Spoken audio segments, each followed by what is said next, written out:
Fabio Wardley vs Fraser Clarke 2 has just been announced. Who is going to win and finish the war? The last fight ended up as a draw, and it turned out to be a great fight for British boxing. Both of them throwing powerful punches from the start to the end of the fight. In the first few rounds, Fraser Clarke cut Fabio Wardley on the nose, and it's really hindered him through the whole fight, as his visibility wouldn't have been the best with blood all around his nose, and it definitely played a part in the judges' scoring. In the fifth, Fabio Wardley knocked down Fraser Clarke, and this is where the points should have been really added up for Fabio Wardley, because up until then the fight was very close, and the knockdown would have given him a 10-8 round. Then in the seventh, Fraser Clarke got a point deducted for repeated low blows, and this is a recurring factor in a lot of Fraser Clarke's fights. It happened in the Dave Allen fight.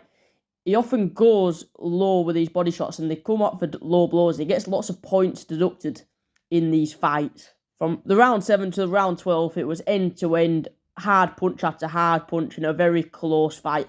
At the end, they were both knackered. Fraser Clarke falling into the ropes, and Fabio Wardley lifting his hands up.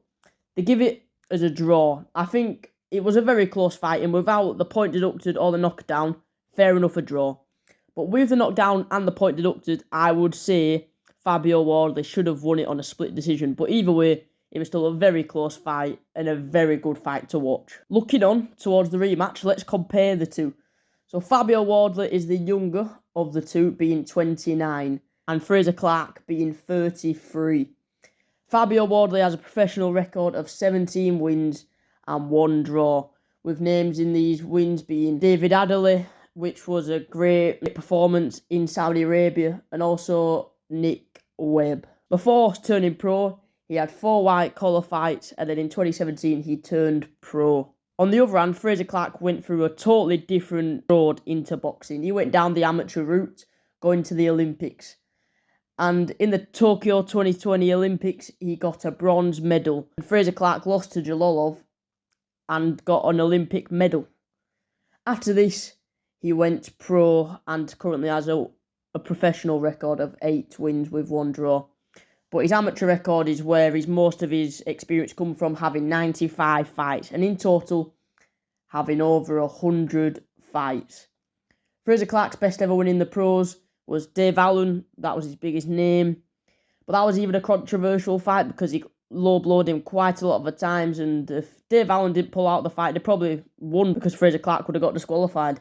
Looking at them technically, I think Fraser Clarke is definitely technically better because he has been in the amateur scene a lot longer, and he has been fighting a lot longer with over 100 fights.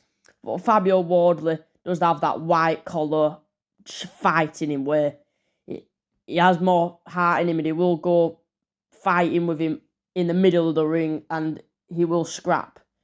And if it goes to them fights, he will win them. I think stamina-wise, Fabio Wardley does have better stamina than Fraser Clarke, because Fraser Clarke has a lot more fat on him, and you could see at the end of the fight, Fraser Clarke slumped down and he was dead.